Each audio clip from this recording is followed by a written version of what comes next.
धन्यवाद भाई, धन्यवाद। मैं अच्छा हूं।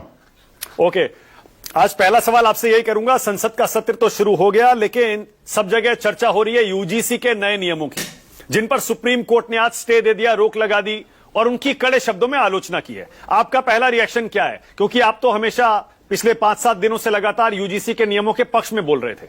अब स्टे हो गया है, रोक दिया सुप्रीम कोर्ट ने। देखिए मानक भाई, मैं तो एक अधिवक्ता हूं और माननीय सर्वोच्च न्यायपालिका का सम्मान करता हूं। तो मैं मानता हूं कि जो फैसला वहां दिया गया है वो फैसला सरकार के कमजोर पक्ष की वजह से हुआ है। अगर सरकार मजबूती से अपना पक्ष रखती और सरकार की कथनी और करनी में फर्क नहीं होता तो फिर वहां स्टे नहीं होता। अगर हम फैक्ट रख पाते कि 118% की वृद्धि, और ये प्रयास करते बताने का कि आप ही के द्वारा कहा गया था रोहित वेमुला और डॉक्टर पायल के केस में कि इस पे सख्त कानून जो है बनने चाहिए, तो गाइडलाइन ही बनी है ना। तो अभी तक उस तरह कोई मामला नहीं है। कोई कानून ऐसा नहीं जिसका दुरुपयोग नहीं हो सकता। जब उसका प्रयोग होगा तो उसका दुरुपयोग भी होगा। तो अभी तक तो इस मामले में तो कुछ हुआ ही नहीं था अभी तक, तो फिर किस आधार पर स्टे हुआ? कई बार ऐसा लगता है ना, मेरा पर्सनल व्यू ये है कि जातीय भेदभाव को लीगलाइज कर दिया गया इस फैसले के आधार पर, मैं ये कह सकता हूं। ओ, बहुत बड़ी बात कह रहे हैं आप। आप कह रहे हैं जातीय भेदभाव को सुप्रीम कोर्ट ने लीगलाइज कर दिया, कानूनी जामा पहना दिया एक तरह से। आप ये जानते हैं कि सुप्रीम कोर्ट में कितने मामले पेंडिंग पड़े हैं? 69 शिक्षक भर्ती में 20,000 पदों पर घोटाला हुआ था, 1 साल से पेंडिंग पड़ा हुआ है। और मध्य प्रदेश के 27% पिछड़े वर्ग को आरक्षण मिले, वो भी पेंडिंग पड़ा हुआ है। लेकिन यहां कल ये दाखिल हुआ और आज सुनवाई होगी। तो जब सुप्रीम कोर्ट जो है, जिनके ऊपर जिम्मेदारी है संविधान की व्याख्या की और न्याय सुनिश्चित करने की, वहां से कमजोर वर्गों के जो मामले जाते हैं वो पेंडिंग पड़े रहते हैं या उन पर निगेटिव ऑर्डर आते हैं। और जहां इस तरह के मामले जाते हैं जिसपे अभी तक कोई मामला ही नहीं आया है, क्या इस यूजीसी गाइडलाइन के बाद कोई एक मामला कहीं दर्ज हुआ है? अभी तो इक्विटी कमेटी नहीं बनी है। नहीं, आप सही कह रहे हैं, आधार पर माना जाए भाई सही कह रहे हैं, सही कह रहे हैं। लेकिन मैं सुप्रीम कोर्ट ने जो चिंताएं जताई हैं, मैं उस पर आपकी सीधे सीधे राय जानना चाहता हूं। सुप्रीम कोर्ट ये कह रहा है कि एक तो सबसे पहले ये बड़े अस्पष्ट किस्म के नियम बनाए गए। भाई जातिगत भेदभाव या जातिगत प्रताड़ना, शोषण कुछ भी हो सकता है। मतलब इतना वेग, इतना खुला, इतना अस्पष्ट तरह का आपने इसका परिभाषा इसकी दे दी है, कोई कुछ भी कह के कुछ भी आरोप लगा देगा। तो दुरुपयोग की सीधे सीधे आशंका है इसमें। नहीं, अस्पष्ट तो है, मैं इससे सहमत हूं, इसको ना नहीं कर रहा हूं। हाँ, स्पष्ट है, इस बात पे मेरी सहमति है। हाँ। लेकिन मानक भाई, 498A पे सुप्रीम कोर्ट का ही ऑर्डर था ना, सुप्रीम कोर्ट का ही था ना कि भाई ये जो है ये टेररिस्ट वो एक्ट है। लेकिन जब गुजरात की सरकार गई कि सब इसको फैमिलियर कर देते, इसमें गिरफ्तारी रोक लगाते, तो हाई कोर्ट ने रोक लगा दी ना कि भाई ऐसा नहीं कर सकते हैं। आप समझ रहे, कोई कानून ऐसा है जिसमें फॉल्स केस ना रजिस्टर्ड हुए? इसमें तो रजिस्टर्ड ही नहीं हुआ भाई कोई। मैंने तो मांग की, अगर आपने देखा हो, ध्यान दिया हो, तो ये तो केंद्रीय विश्वविद्यालय हैं। मैंने तो मांग की कि आईआईटी में, एनआईटी में, आईआईएम में, मेडिकल कॉलेजेस में, एम्स में, जितने भी वर्क प्लेस हैं, कृषि विद्यालयों में, तमाम टेक्निकल यूनिवर्सिटी में भी इक्विटी कमेटी बननी चाहिए। और ऐसी कमेटी बननी चाहिए जिसपे किसी का ऑब्जेक्शन ना हो। ठीक है, वो बननी चाहिए और इक्विटी कमेटी बना के हम ये भेदभाव, सबसे इंपॉर्टेंट ये है कि भेदभाव ना हो। हाँ। लेकिन भेदभाव में 118% की वृद्धि हुई है। हाँ। इसको तो नकारा नहीं जा सकता। ये तो हमने रिपोर्टिंग नहीं की है। लेकिन एक बात बताइए ना, इसका जो ऑथेंटिक डेटा बनाया वो तो एजेंसी ने बनाया है। बड़ी बुनियादी सी बात है। उस कमेटी में जब यूजीसी बोल रहा है SC, ST, OBC, दिव्यांग और महिला, इसको ले लेना चाहिए। भाई किसी जनरल कास्ट के व्यक्ति का क्यों नहीं होना चाहिए उसमें कमेटी में? वरना जिसका बस चलेगा वो सारे ही डाल देगा SC, ST, OBC को। और जिसका बस चलेगा, अगर ये इतना ये फाउंडेशन नहीं होगी, तो जब ये वो नहीं था सिस्टम में, रिजर्वेशन नहीं था, तो पिछड़े वर्ग के कितने लोग आ जाते थे। जहां सिस्टम में आप देख रहे हो कितने बैकलॉग से चला रहे हैं, 80% के बैकलॉग से सेंट्रल यूनिवर्सिटी OBC, 83% का बैकलॉग ST और 64% का बैकलॉग शेड्यूल कास्ट का। जहां रिप्रेजेंटेशन में ऑलरेडी कमी नहीं है, वहां 3 दिन में AWS आ जाता है भाई, कानून बन जाता है, कोई विरोध नहीं करता। आप मुस्कुराएंगे मानक जी अगर मैं कुछ कहूंगा?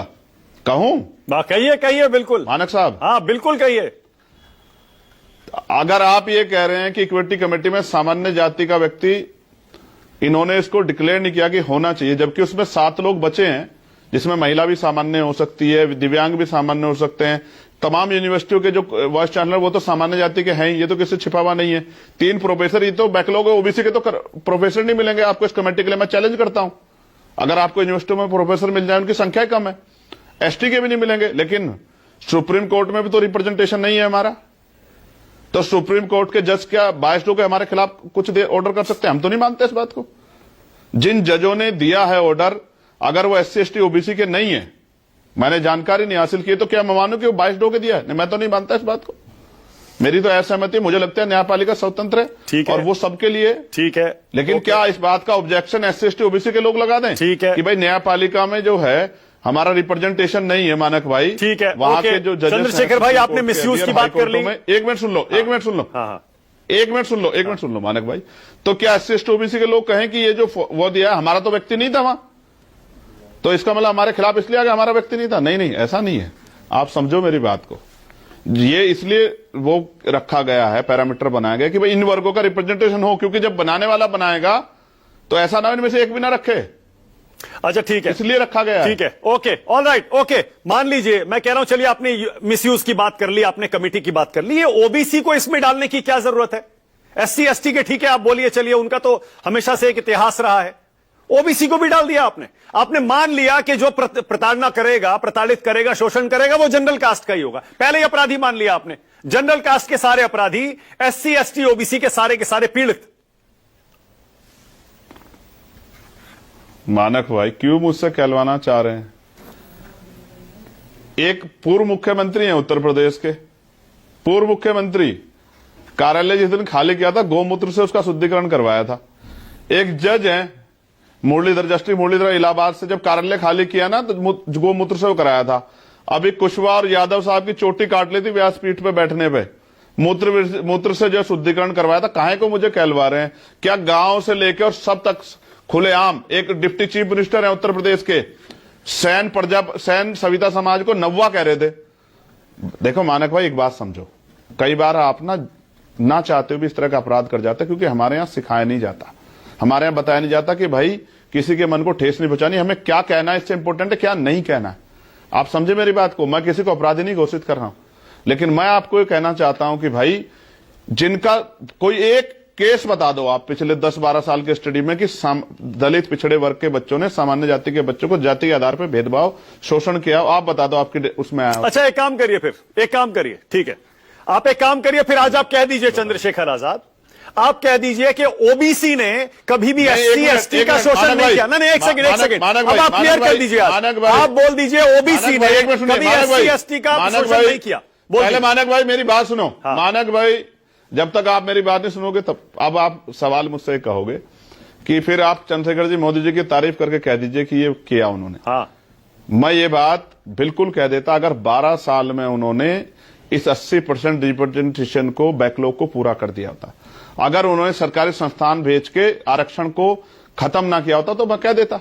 मैं कह रहा हूं, मैं कह दूंगा, अगर वो पार्लियामेंट में बिल ले आए, मैं बिल का समर्थन करूंगा। जो गाइडलाइन बनी है, इस पे आप बिल बनवा दो, तमाम जो है वर्क पैलेस पे, मैं इसका समर्थन करूंगा, धन्यवाद दूंगा मोदी जी का। एक बात, वो बैकलॉग पूरा कर दें स्पेशल ड्राइव चला के, मैं उनका धन्यवाद करूंगा, स्वागत करूंगा उसका। बैकलॉग चला के इसको पार्लियामेंट चल रही है, अभी कर दे। और मैं आपको बताता हूं, सुनना चाहते हैं आप सरकार कितनी देसी है? आप सुनिए फिर। 1 फरवरी को जगतगुरु सतगुरु रविदास महाराज की जयंती है। पूरे देश दुनिया में उनके मानने वाले लोग रहते हैं।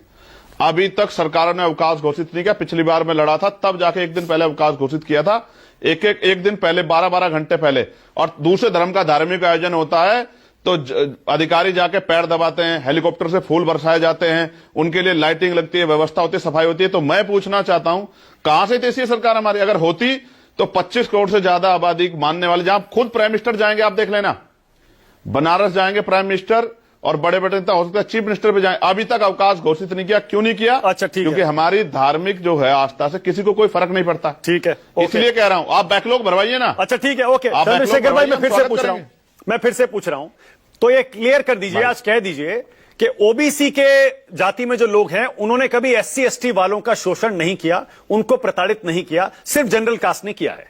बोल दीजिए। नहीं, बिल्कुल नहीं। इस बात को, गलत बात को मैं क्यों भर दूं? जिसको जहां मौका मिला है, अगर कहीं कहीं बहुसंख्यक है तो वो इसका फायदा उठाता है, इसमें कोई दो राय नहीं है। लेकिन क्या कभी शेड्यूल कास्ट के लोगों ने अगर कहीं ओबीसी ने किया तो ऐसा थोड़ी कह दे कि उन पर कार्रवाई ना करो? भाई कोई गलत करेगा, अपराध करेगा तो उस पर कार्रवाई होगी। लेकिन इसमें सबसे बड़ा सवाल क्या पड़ता है, मैं आपको बताता हूं। बड़ा अच्छा सवाल आपने कर दिया। आपने इक्का फेंका है तो अब आप सुन लो, तुरुप से उसकी काट क्या है ये भी आप जान लो। जितने सामान्य जाति के लोग बीजेपी में बैठे थे, बताओ किसने जो है इसके फायदे क्यों नहीं गिनाए? क्योंकि सरकार की जानकारी में आया ये। जैसे आप कृषि कानून पे गिनाते, 370 पे गिनाते, 3 तलाक पे, जो आपसे जिनको आप जानते भी नहीं थे उन पे गिनाते थे। और ये विचार का फर्क है, आप समझो। जो ऐसी पार्टियों में जो सामाजिक न्याय को मानने वाली, वहां का ब्राह्मण भी, वहां का राजपूत भी, वहां का भूमियार भी कह रहा है कानून ठीक है। और जो सामाजिक न्याय को नहीं मानते उनका तो एससी एसटी ओबीसी भी कह रहा है कि भाई ये गलत हो गया। आप मेरी बात को समझो जो मैं आपको कह रहा हूं। ये दलित पिछड़ों के हितैषी लोग है ही नहीं, और कभी दलित पिछड़ों का हितेश सोच नहीं सकते। मैं आपको बहुत जिम्मेदारी से कह रहा हूं। मैं आपकी दाद दे रहा हूं, पिछड़ों के लिए सबसे मैं आपकी दाद दे रहा हूं, मैं आपकी तारीफ करना चाहता हूं। मानक भाई, एक सेकंड रुकिए, मैं आपकी तारीफ करना चाहता हूं। रुकिए ना मानक भाई, एक सेकंड। अच्छा बोलिए। मानक भाई एक सेकंड बोलिए, इसके बाद करना। हाँ। मैं आपको मौका दूंगा। वैसे कहते हैं मीडिया में अगर कोई तारीफ आपकी कर लेना तो समझ लो कि आपका बस समझ लो क्या होने वाला। हमारे यहाँ तो चौधरी चरण सिंह जी कहते थे मीडिया आपकी तारीफ करो, मान लो आप बिक गए। लेकिन मानक भाई मैं ये कह रहा हूं, दलित पिछड़े वर्ग के लोगों की एकता का हम कितने लंबे समय से प्रयास कर रहा था। अब देखो क्या हुआ है। दलित पिछड़ों के नेता बोले नहीं, दलित पिछड़ों के पढ़े लिखे वर्ग में जो उनका ब्रेन है, जो यूनिवर्सिटियों में, कॉलेजों में, आज उनके मन में चिंता है। आज उनको कौन दिख रहा है कि सिर्फ चंद्रशेखर बोल रहा है और कोई नहीं बोल रहा है। इसका मतलब उनके साथ अन्याय होगा तो सिर्फ चंद्रशेखर खड़ा होगा। और आप इस बात को भी बहुत गहराई समझो। आज जो चुप्पी है, मैं सामान्य जाति के उन नेताओं का धन्यवाद करूंगा जिन्होंने अपने समाज के लिए, जो कभी हुआ भी नहीं अपराध, उसके लिए वो सड़कों पर उतर के आए, उनको बधाई। लेकिन जो दलित पिछड़े चुप थे, आदिवासी नेता चुप थे, जो पार्टियां चुप थी और उनके सामाजिक न्याय की बात करते, उनसे भी ये पढ़ा लिखा समाज अब जवाब मांगेगा, उस सवाल खड़ा करेगा कि भाई आप कैसे हमारे नेता हो? जब हम पे मुसीबत आती है तब तो भाग जाते, तब तो चंद्रशेखर रहता है, और जब वोट की बारी तो आप आ जाते हो हाथ जोड़ के कि भाई हम आपके साथ हैं, हम आपके साथ हैं, हम साथ आपके। ठीक है, बहुत बढ़िया, मीठा सही मीठा कह रहे हैं। गप गप, बिल्कुल सही कह रहे हैं आप, बिल्कुल सही कह रहे हैं। आप उन गिने चुने नेताओं में हैं जो खुलकर मीडिया में बोल रहे हैं सारी पार्टियों के प्रवक्ता गायब हो गए। चंद्रशेखर भाई एक सेकंड, आप सही कह रहे हैं, मैं आपसे सहमत हूं। सारी पार्टियों के प्रवक्ता, नेता, सांसद, एमएलए सब गायब हो गए, आप गिने चुने नेताओं में। लेकिन मैं आपकी तारीफ करना चाहता हूं, आपने दिल खोलकर ईमानदारी से कहा कि एससी एसटी को ओबीसी ने भी दबाया और प्रताड़ित किया, उसका शोषण किया। अगर ऐसा है तो ये यूजीसी के नियमों में, बिना जाने, रुकिए बिना जाने, जो जान गया वो तो भाई मानता है, भाई से ज्यादा। अरे सवाल तो सुनिए, यूजीसी के नियमों में एससी एसटी के साथ ओबीसी को क्लब कर दिया गया है भाई साहब। उधर सिर्फ जनरल कास्ट ही प्रताड़ित कर सकता है। अगर ओबीसी के किसी छात्र ने एससी एसटी छात्र को प्रताड़ित किया तब क्या करेगा वो? आपका सवाल हो गया? हाँ, सवाल हो गया आपका? हाँ, या अभी सवाल रह रहा है जैसे आप रोक रहे थे बीच में? मैं ये कह रहा हूं, कोई अगर अपराध करेगा तो उसके अपराध पे कार्रवाई करने के लिए पूरा सिस्टम है। चाहे वो अगर एससी एससी पे को करेगा, शोषण करेगा, तो क्या एससी एससी पे अगर शोषण करेगा तो कार्रवाई नहीं होगी? आप बताओ मुझे, अपराध नहीं बनेगा? अगर कोई किसी के एससी की हत्या कर देगा या उसको जो है और नुकसान पहुंचा देगा तो कार्रवाई नहीं होगी? मानक भाई, एससी एसटी ओबीसी ये एक ही परिवार है। जो लोग समझ गए हैं वो एक दूसरे के साथ खड़े, जो नहीं समझे हैं वो एक दूसरे पे अन्याय अत्याचार भी कर रहे हैं और मोहरे भी बन रहे हैं। जिस दिन ये समझदार बन जाएंगे कि मंडल कमीशन में कौन इनका विरोध कर रहा था और आज जो है कौन विरोध कर रहा है, ये जो भाईचारे का, मानक भाई बहुत सॉलिड बात बता रहा हूं, ये जो भाईचारा था ना, हिंदू भाईचारा, और ये जो भाईचारा था क्या नाम, हमें जो है हिंदू राष्ट्र बनाना, कहां गया ये तो एक हफ्ते में दूर हो गया। क्योंकि हिंदू भाईचारा बनाने वाले भाई अपने पिछड़े हिंदू भाइयों के, दलित हिंदू भाइयों के सिर्फ इस आधार पे कि उनके साथ शोषण ना करे, यही लोग, उस पे ही एक गाइडलाइन बनी तो उसी पे भाईचारा खत्म हो गया। प्रधानमंत्री क्या क्या शब्द कह रहे थे, आपने नहीं देखा? हाँ। हिंदू राष्ट्र जिसको कहते हैं, हिंदू अर्ध सम्राट, क्या हुआ उसका? ठीक है, ये सब देश ने देखा कि इस देश में जातियां हैं और जब जिसके ऊपर आंच आती है ना, वो फिर आपने भाईचारे जो भी को जवाब छोड़ के दिया ना, पहले वो हो जाता। आपने आज जो क्यों भी लिख रहे जवाब हैं दिया, कि सवर्णों के खिलाफ है? ठीक है। आज सवर्णों के खिलाफ क्यों लिख रहे हैं? आज क्यों कह रहे हैं हिंदुओं के खिलाफ नहीं है? और ये हिंदुओं के लिए नहीं आया क्या? ये ठीक है। ये जो पिछड़े वर्ग के हिंदू उनके लिए, उनके लिए चंद्रशेखर भाई, आपने जो जवाब दिया ना, आप कहते हो आपने जो जवाब दिया उसको मैं ऐसे समझ रहा हूं, उसको मैं ऐसे समझ रहा हूं। आपने कहा कि अगर कोई ओबीसी वाला भी एससी एसटी छात्र को प्रताड़ित करेगा, उसका शोषण करेगा, जातिगत टिप्पणी करेगा, भेदभाव करेगा, तो एससी एसटी का वो छात्र एससी एसटी एक्ट में उस ओबीसी छात्र के खिलाफ भी शिकायत कर सकता है। यानी यूजीसी नियमों में इसके प्रावधान की जरूरत नहीं है। आप एससी एसटी एक्ट पे भी बात करना चाहते हैं क्या मानक भाई? आपके चैनलों में जो बैठ के वहां ज्ञान फैल रहे हैं और किस तरह की चीजें वो कर रहे हैं कि भाई कोई लड़की को कोई प्रपोज करेगा, एससी और बीसी का लड़का, और वो मना कर देगी तो वो एक्ट लगा देगा। ये इस पूर्वाग्रह से बाहर निकलिए मेरे भाई। 75 साल हो गए आजादी को, अब तो इस पूर्वाग्रह से बाहर निकलिए। आप अपने चैनल पे बिठा के मुझसे कहलाना चाहते हैं कि बीसी के खिलाफ एक्ट की कार्रवाई हो और ये एक विवाद खड़ा हो जाए, आप ये कहलवाना चाहते हैं? ना, बिल्कुल नहीं। मैं सिर्फ ये सुनना चाहता हूं, अगर एससी एसटी छात्र को किसी ओबीसी वाले ने प्रताड़ित किया तो वो क्या करेगा? आप ये क्यों नहीं कह रहे हो? मैं कह रहा हूं, आप ये क्यों नहीं कह रहे हो मानक भाई कि जिसकी चोटी काटी गई थी, क्या वो हिंदू नहीं था? जिसके कार्यालय का जो है पूर्व मुख्यमंत्री का गौमूत्र से जो है शुद्धिकरण कराया था, वो हिंदू नहीं था? जिसको व्यासपीठ पे बैठने पे जिसका मुंडन करवाया गया था, वो ओबीसी हिंदू नहीं था? क्यों करवाया गया? क्योंकि जातियों में वर्ण व्यवस्था, फिर जाति व्यवस्था, ऊंच नीच का भाव, ये सब चीजें मौजूद है। अपराध कोई किसी के साथ करे, उस पर कार्रवाई के लिए कानून बना हुआ है। और एससी एसटी एक्ट इसे यूजीसी से नहीं डिफाइन होता। ठीक है, वो तो पुराना है। ठीक है, वो तो बहुत पुराना है। अब मुझे बताइए, लेकिन जब एससी एसटी ओबीसी एकजुट हुए तो बहुत बड़ी तकलीफ हुई सब लोगों को। ठीक है, ये सब दिख रहा है। ठीक है। अब मुझे ये बताइए, 2012 के जो नियम थे उसमें ये झूठी शिकायत करने पर सजा का प्रावधान था, वो भी हटा दिया गया। भाई झूठी शिकायत तो कोई भी कर सकता है, बिना किसी डर के कर सकता है। सहमत हूं, बिल्कुल सहमत हूं। हाँ, बिल्कुल सहमत हूं। हाँ, कब ना कर रहा हूं। हाँ, तो वो प्रावधान आना चाहिए ना। गाइडलाइन मैंने थोड़े बनाई है, लेकिन मैं आपको एक बात कह रहा हूं। ईडी का कन्वेंशन रेट पता है आपको क्या है? सीबीआई का लगभग 75% है। 25% मुकदमे में लोग बरी हो जाते हैं। तो सीबीआई के सारे अधिकारियों पर केस कर दो। मैं तो कह रहा हूं हर मामले में, हर धारा के साथ ये कनेक्ट कर दो कि अगर कोई झूठी वो कराएगा, 302 हो, 376 हो, 498 हो, ए हो, या कोई भी हो, 3556 हो, कोई भी हो, 101 हो, अगर कोई भी प्रावधान बना देना गवर्नमेंट कि अगर झूठी कराएगा तो उसके खिलाफ कार्रवाई होगी। कौन मना कर रहा है? मैं कह रहा हूं आपसे, मैं एग्रीड हूं। लेकिन मैं आपसे पूछना चाहता हूं, ये जो ईडी ने इतने मामले दर्ज किए और बाद में कन्वेंशन रेट वो नहीं का, तो ये मीडिया जो डिबेट कर लेती है और तमाम तरह की क्रेडिबिलिटी गिरा दे, उसको वापस लौटा देगी क्या? ईडी के अधिकारियों पर केस कर दोगे क्या? ठीक है, ठीक है। सीबीआई पे कर दोगे? एनआईए पे केस कर दोगे? अच्छा, आप बताओ, कोई ऐसा मामला बता दो ना। हाँ, एक चीज और जिसमें अगर उसके बाद ठीक है, ठीक है, एक चीज और चंद्रशेखर भाई, एक चीज और मैं मानता हूं, देखिए एससी एसटी ओबीसी को आरक्षण भी दिया गया है, ऐतिहासिक तथ्य हैं। एक सेकंड, हमें पता है। मानक भाई, एक सेकंड, मानक भाई। अच्छा बोलिए, आप बोलिए। मैं कह रहा हूं हम मानते हैं ये बात, सबको पता है आरक्षण दिया गया एससी एसटी ओबीसी को, लेकिन ये यूनिवर्सिटी में, कॉलेजों में पढ़ने वाले छात्रों का क्या कसूर है? बच्चों को तो कम से कम पहले से अपराधी मानकर मत चलिए या ये आप ये कहना चाहते हैं कि आजकल के जो बच्चे हैं वो भी इसी तरह के जातिवादी मानसिकता वाले हैं और वो एससी एसटी ओबीसी के छात्रों को प्रताड़ित करते हैं, जातिगत टिप्पणियां करते हैं, भेदभाव करते हैं? बच्चे भी? जवाब दूं? हाँ। एससी एसटी ओबीसी के जो बच्चे हैं, आप ये कहना चाहते हैं कि पूरा सिस्टम ये कहना चाहता है कि वो स्कूल में पढ़ने नहीं जाते, किसी पे आरोप लगाने जाते हैं? क्या उन पे इतना समय है कि वो अपनी पढ़ाई छोड़ के लोगों पे आरोप लगाते फिरेंगे?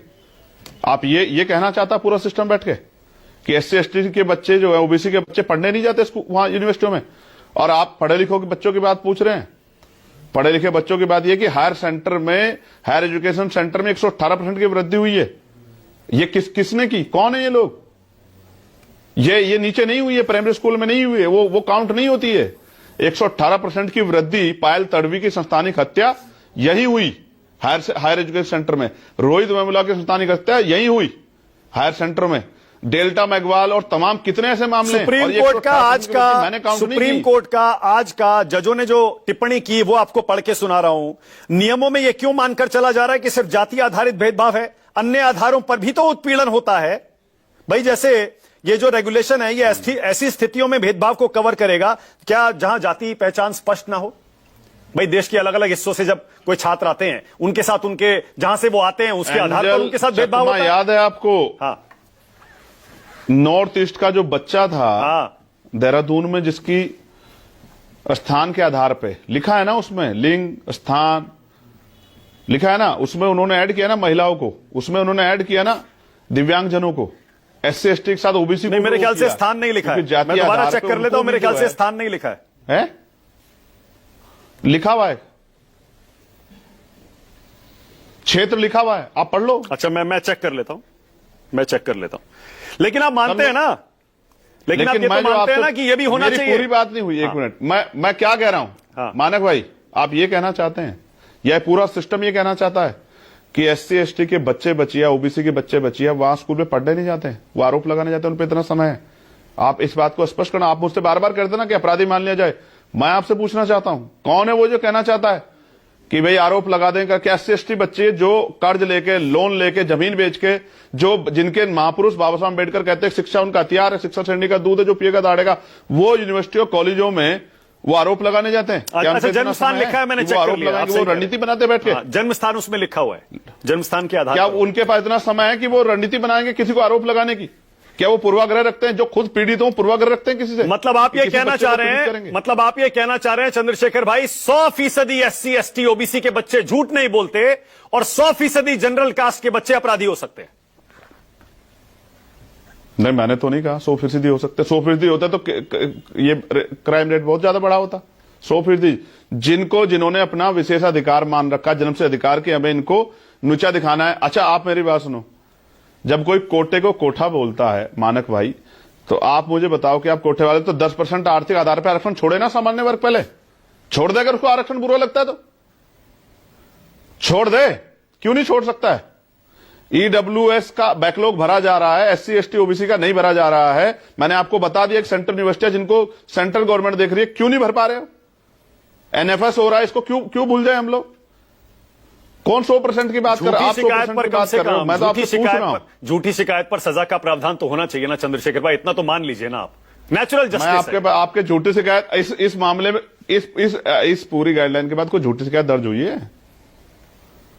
पिछले उसमें आप पे कोई डेटा होगा कि 100 झूठी शिकायत दर्ज होगी थी और उन पे 100 पे हमने कार्रवाई कर दी, वापस यूनिवर्सिटी ने कार्रवाई कर दी। सुप्रीम कोर्ट ने आज कहा कि भाई जाति विहीन समाज की दिशा में जो कुछ हासिल किया गया, क्या हम इन नियमों से उससे पीछे नहीं जा रहे हैं? शैक्षणिक संस्थानों में भारत की एकता झलकनी चाहिए, हम तो एकदम उल्टी दिशा में जा रहे हैं, कोर्ट बोल रहा है। बिल्कुल मानक भाई, 2 मेरी टिप्पणियां हैं। पहली है, इसमें वास्तविकता में होना नहीं चाहिए शैक्षणिक संस्थानों में किस तरह का भेदभाव। उसको रोकने के लिए हमें बचपन से अपने बच्चों में ये भाव पैदा करने पड़ेंगे, किसी के मन को ठेस ना पहुंचाएं। ऐसे शब्दों का प्रयोग, क्या कहना है इससे इंपॉर्टेंट ये है क्या नहीं कहना है, किन बातों से दूसरे के मन में पीड़ा होगी, क्या बातें हमें नहीं कहनी है। दूसरा, इतना बड़ा समाज किस परिस्थिति से लड़के यहां तक आया है, आजादी से पहले उसके क्या हालात थे, उसका क्या रिप्रेजेंटेशन था, आज क्या है, उसने क्या क्या सहा है। इस बात से हमें अपने बच्चों को अवेयर कराना चाहिए प्राइमरी एजुकेशन में। तब जाके मुझे लगता है कि वो कभी कभी गलतियां जानबूझ के नहीं की जाती, कभी कभी हो जाती है, बाद में पछतावा होता है, लेकिन तब तक बहुत दूर भागे वो अपराध की श्रेणी में चला जाता है। अब सुप्रीम कोर्ट की बात सुनो, कॉन्स्टिट्यूशन के मूल्यों की बात करने वाले सर्वोच्च न्यायपालिका क्या अपने यहां पर रिप्रेजेंटेशन कर पाई है? उनके ऊपर कितने बड़े सवाल खड़े किए, इसी सरकार ने सवाल खड़े किए थे कि हम जो है all India judicial service commission बनाएंगे। एक बात। दूसरी बात, EWS क्या गैर संवैधानिक नहीं था? मैं पढ़ा लिखा व्यक्ति, वकील हूं, एक जनप्रतिनिधि भी हूं, मुझे सामान्य जाति के लोगों ने वोट किया, मैं उनका भी, उनकी भावनाओं का सम्मान भी करता हूं। अगर उनके साथ कोई अन्याय होगा तो उनके साथ भी खड़ा होकर दिखाऊंगा, आपको कहता नहीं हूं। लेकिन आप मुझे बताओ, जब संविधान में आरक्षण का प्रावधान शैक्षिक पिछड़ापन, सामाजिक पिछड़ापन और रिप्रेजेंटेशन की कमी है, तो बिना किसी आंकड़ों के जो राजनीतिक फायदे के लिए 2019 में EWS लाया गया, तो सर्वोच्च न्यायपालिका ने किस आधार पर उसको सही एक्सेप्ट किया कि 5-1 के उससे जो है ऑर्डर से उसको पास कर दिया कि भाई ये सही है? क्या संविधान में आरक्षण का प्रावधान आर्थिक आधार पर है? अगर मैं गलत हूं तो आप मुझे करेक्ट कर दो। नहीं, आप सही कह रहे हैं, संविधान की व्याख्या करने आप सही कह रहे हैं। 1 मिनट, आप सही कह रहे हैं। मतलब आप ये कह रहे हैं कि जनरल कास्ट के गरीबों को जो 10% आरक्षण दिया गया वो गलत है, उसे वापस हो जाना चाहिए। आप उसके पक्ष में नहीं है, और वहीं फिर आप ये भी कहते हैं कि मैं जनरल कास्ट के जो पीड़ित हैं उनके पक्ष में खड़े होने को तैयार हूं। ये दोनों बातें तो विरोधाभासी हैं। हाँ, रिप्रेजेंटेशन में कभी जहां दिखा दो आप, जिस विभाग में मैं चल के धरना करूंगा उसके खिलाफ, आप एक विभाग बता दो उसके खिलाफ जाकर धरना करूंगा, वचन देता हूं आपको। चंद्रशेखर है मेरा नाम, अपने वचनों का पक्का हूं। एक डिपार्टमेंट बता दो जहां रिप्रेजेंटेशन कम हो सामान्य जाति का, चलिए धरना दूंगा, और ना दिया तो जो आप कहेंगे वो सजा एक्सेप्ट कर लूंगा, वचन दे कहता हूं। चलिए बताइए कौन से विभाग में कम है। आपको पता है सुप्रीम कोर्ट में अभी एक पिटीशन आई है 2-3 दिन पहले सुप्रीम कोर्ट में, जिसमें यह कहा गया है कि जनरल कास्ट में भी कुछ जातियां हैं, मैं नाम नहीं लेना चाहता, उनका राजनीतिक तौर पर प्रतिनिधित्व नहीं है, उनको राजनीतिक तौर पर पिछड़ा घोषित कर दिया जाए। यानी जनरल कास्ट को आप जो कहते हैं कि सारे 80% 70% बैठे हुए हैं, उनमें से कुछ जातियां ऐसी हैं जिनको कोई प्रतिनिधित्व नहीं है। सही है, सही बात है। किसकी जिम्मेदारी है ये? किसकी जिम्मेदारी है ये? आप ये कह रहे हैं, मैं आपको उत्तर प्रदेश की 6 जातियां दिखती है शेड्यूल कास्ट की, 60 नहीं दिखती है, उनका रिप्रेजेंटेटिव ये तो नहीं दिखा किसी को। और पिछड़े वर्ग की कितनी जातियां हैं और कितने एमपी बनते हैं? 3763 जातियां हैं, तो उनमें से कितने 3763 एमपी हैं यहां ओबीसी के? शेड्यूल कास्ट की हजारों जातियां हैं कि हजारों एमपी हैं यहां? ये भैया माफ करो मानक भाई, कसम खा के बैठे हैं कि एससी एसटी ओबीसी को अधिकार नहीं देंगे, कसम खा के बैठे हैं कि एससी एसटी के अधिकारों पे कोई बात आएगी तो उस पर कलम फेरनी है। मैं आपसे कह रहा हूं 6763 जातियों बटते हुए समाज को, जिसमें 3000 ज्यादा जातियां ओबीसी की हैं, तो उनकी तरफ भी देख लो, उनका तो रिप्रेजेंटेशन बिल्कुल भी नहीं। आप स्वीकार कर लो, जाति बना दो, इतनी लोकसभा बना दो, और पिछड़ों को पॉलिटिकल रिजर्वेशन दे दो, मैं सहमत हूं। एक सवाल और, आज सुप्रीम कोर्ट में भी मसला आया ये, शेड्यूल कास्ट की जितनी जातियां हैं मानक भाई, शेड्यूल कास्ट की जितनी जातियां हैं उनका भी तो प्रतिनिधित्व नहीं है, लेकिन उनका तो हजारों साल से नहीं, तो उनको दे दो ना पहले। मैं ये कह रहा हूं भाई, के लिए इतनी सीटें वो कर दो भाई जी। मैं ये कह रहा हूं कॉलेजों में आपने भी इतनी राजनीति की है, आपको भी पता है कॉलेजों में तो फर्स्ट ईयर के स्टूडेंट्स की रैगिंग बिना जाति के आधार पे होती है, नया देख के रैगिंग होती है, उसमें कौन सा जाति पूछ के रैगिंग होती है? तो रैगिंग के लिए नियम होना चाहिए ना। ये जाति आधारित नियमों में सिर्फ एससी एसटी ओबीसी को डालने के लिए क्या जरूरत है? मैं पूछा रैगिंग को आप सही मान रहे हैं? बिल्कुल नहीं। कौन सही मानता है उसे? तो गलत तो गलत ही है ना, गलत तो गलत ही है ना। अरे तो आपको ये कहना चाहिए ना भाई, रैगिंग के लिए बनाइए जिसमें सबको इंक्लूड करिए। मानक भाई उदाहरण ऐसे ऐसे दूंगा कि दांत तले उंगली दब जाएगी। मानक भाई आईपीएस पूरण कुमार जो एडीजीपी लेवल रैंक के थे, उन्होंने कास्ट बेस्ड एट्रोसिटी के बाद सुसाइड किया था हरियाणा में।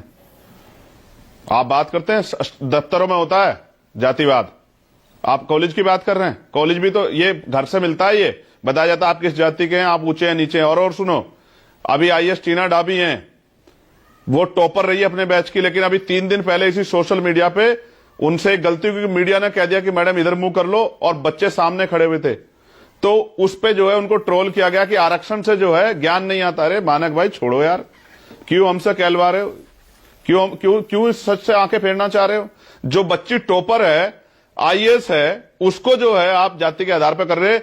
आप उसका जाति के आधार पर अपमान इसलिए कर रहे हैं क्योंकि आपको पच नहीं रही है कि वो टॉपर कैसे होगी। मैं कह रहा हूं ये हायर एजुकेशन सेंटर में बैठने वाले लोग क्या ये घर नहीं जाते? क्या ये अंतरजातीय विवाह को स्वीकृति देते हैं? क्या ये इनका माइंड बहुत ब्रॉड हो गया है? तो फिर इसमें क्राइम क्यों बढ़ रहे हैं? 118% की वृद्धि क्यों हो रही है? और इसको मैं सरकार में नहीं हूं जो हम इसको कहीं वो करवा रहे हो कि भाई हम इसको काउंट करवा रहे हो। तो सरकारी काउंट करवा रही है ना, सरकारी एजेंसी काउंट कर रही है, तो क्या वो गलत काउंट करने लगी है? इसका जवाब सरकार से मांगो ना आप। ठीक है, ओके, ऑल राइट। मानक भाई एक मिनट सुन लीजिए। मानक भाई मेरा सवाल, सरकार अगर वास्तविकता में दलित पिछड़े वर्ग की हितैषी है तो अब पार्लियामेंट का सेशन चल रहा है, स्पेशल ड्राइव लाके भर दे बैकलॉग। जितने सरकारी संस्थान है उनमें जहां जहां बैकलॉग कमी है, सामान्य जाति का बैकलॉग कम हो, भर दो उसको। मैं कह रहा हूं, बताओ कहां आंदोलन करना है अगर उनका प्रतिनिधित्व कम है। लेकिन इतने कम संख्या के साथ आप इंस्टीट्यूशन चला रहे हो, तो क्या बच्चे वहां पढ़ पाते होंगे? जहां टीचर 10 हैं और क्लासें यहां 20 हैं, तो कैसे जो है वहां अध्यापन का कार्य हो रहा होगा? इतने कम बैकलॉग के साथ जो है, इतने बड़े बैकलॉग के साथ आप कैसे अध्यापन कार्य करा पा रहे हैं? एजुकेशन तो प्रायोरिटी होनी चाहिए ना देश की, हेल्थ सेक्टर तो प्रायोरिटी होना चाहिए ना, न्यायपालिका तो प्रायोरिटी। कितने कितने मामले पेंडिंग पड़े हैं भाई। मैं तो कह रहा नए जजों की नियुक्तियां कर दो, कौन रोक रहा है। मैं सुप्रीम कोर्ट का सम्मान करता हूं। मैं बिल्कुल स्पष्ट रूप से कह रहा हूं कि वहां भले ही एससी एसटी ओबीसी की संख्या कम हो, लेकिन वहां से फैसले वो न्याय सम्मति आएंगे। आप मेरी बात को समझना, ठीक है। भले ही हमारे एससी एसटी के इशू को कोई सामान्य जाति के जज सुन रहे हो, मगर हमें विश्वास है कि वो हमारे साथ न्याय करेंगे। देश देख रहा है, कुछ छिपा हुआ नहीं है, सब ट्रांसपेरेंसी है। सोशल साइटों का समय है, अब सुनवाई जो है वो आ जाती है, सब देख रहे हैं। ठीक है, सब चल रहा है। Alright. कौन कितने मामले पेंडिंग पड़े और कितनों पे काम हो रहा है, कौन एक एक साल से 69,000 शिक्षक भर्ती के बच्चे सड़कों पे धक्के खा रहे हैं, और कितने लंबे समय से मध्य प्रदेश में 27% रिजर्वेशन नहीं मिल रहा। इसमें 30 तारीख को आंदोलन है, देश देख रहा है। ठीक है, मैं आपकी फिर से तारीफ करना चाहता हूं भाई। आपके साथ बात करने में चंद्रशेखर भाई हमेशा मजा आता है। आप मन से बात करते हैं, खुल के बात करते हैं, खरी खरी कहते हैं। बहुत बहुत धन्यवाद न्यूज 24 पर आने के लिए, एक बार फिर से हमसे बातचीत करने के लिए। थैंक यू और शुभकामनाएं संसद सत्र के लिए। आपके लिए मंगल कामना। जय भीम, धन्यवाद। ये थे चंद्रशेखर आजाद। छोटा सा ब्रेक ले रहा हूं, न्यूज 24 पर खबरें जारी है। एक दफा रोग दफा सबको पता, फिर तुझको नहीं क्यों है पता। पेट दफा और रोग दफा एक ही जगह। निष्पक्ष मतलब news 24। Welcome to Greater Valley School, where every moment ignites a passion for learning. From nurturing curiosity to building strong skills, we blend modern education with character, sports, and creativity.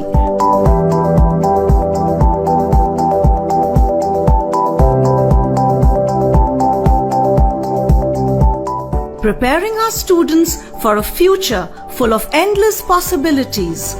Ignite, empower, achieve.